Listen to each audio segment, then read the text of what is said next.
Assalamualaikum warahmatullahi wabarakatuh. Perkenalkan, nama saya Bulan Karnawi Susu, kelas TNFA.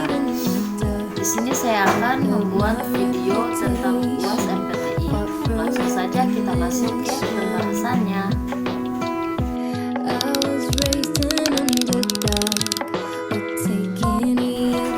Ya, untuk jawaban yang pertama yaitu meningkatkan konektivitas dengan membangun jaringan komputer yang stabil.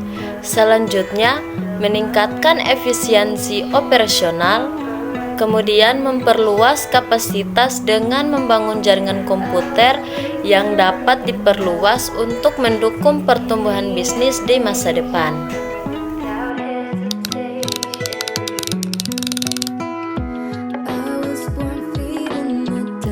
Ya, selanjutnya untuk jawaban yang kedua, yaitu yang pertama ada project initiation atau inisiasi proyek. Untuk tahap ini adalah awal dari suatu proyek di mana ide proyek dikembangkan dan diidentifikasi.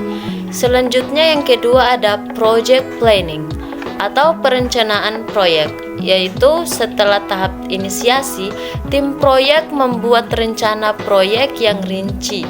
Rencana ini mencakup alokasi sumber daya, jadwal, anggaran, dan strategi untuk mengatasi risiko. Selanjutnya, yang ketiga, project execution atau pelaksanaan proyek. Tahap ini melibatkan pelaksanaan rencana yang telah dibuat. Dalam tahap perencanaan, tim proyek bekerja sama dalam melaksanakan tugas dan mencapai tujuan proyek. Selanjutnya yang keempat, project controlling atau pengendalian proyek.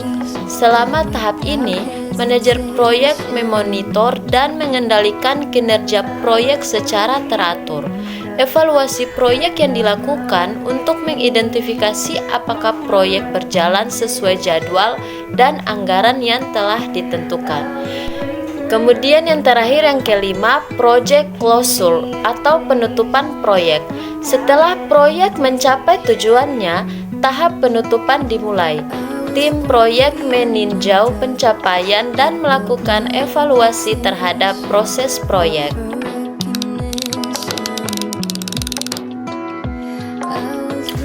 Selanjutnya untuk jawaban yang ketiga, yaitu dokumen manajemen proyek diperlukan dalam pembuatan suatu proyek karena fungsinya untuk panduan dan referensi yang memudahkan tim dalam suatu proyek.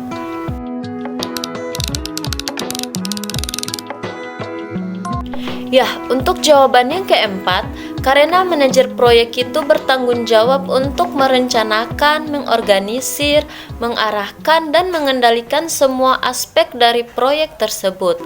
Mereka membantu mengkoordinasikan sumber daya, mengidentifikasi risiko, mengatasi hambatan, dan memastikan bahwa proyek berjalan sesuai jadwal dan anggaran.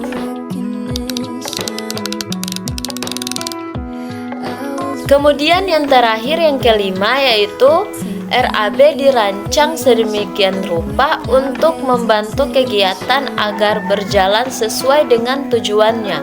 Adanya rincian rencana anggaran biaya juga membantu untuk menyesuaikan skala prioritas dari kebutuhan bisnis.